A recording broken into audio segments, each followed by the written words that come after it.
Welcome to the Salmon Runs YouTube. Enjoy the video.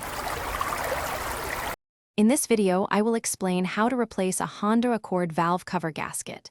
This is a common maintenance task that can prevent oil leaks and keep your engine running smoothly. We'll cover everything from gathering your tools to the final checks. You'll need a new valve cover gasket set, a few common wrenches, and a torque wrench for proper installation.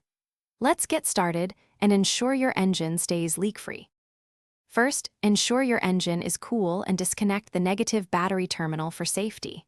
Next, you'll need to remove any components that are in the way, such as the ignition coils and their wiring harness.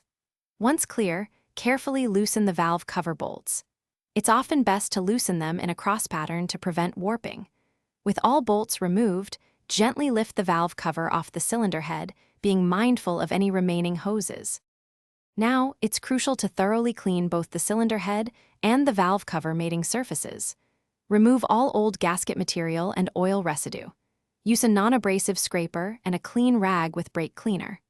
Once clean and dry, apply a small bead of RTV sealant at the sharp corners where the camshaft humps meet the head.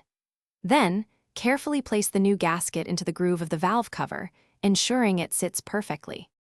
With the new gasket in place, carefully lower the valve cover back onto the cylinder head.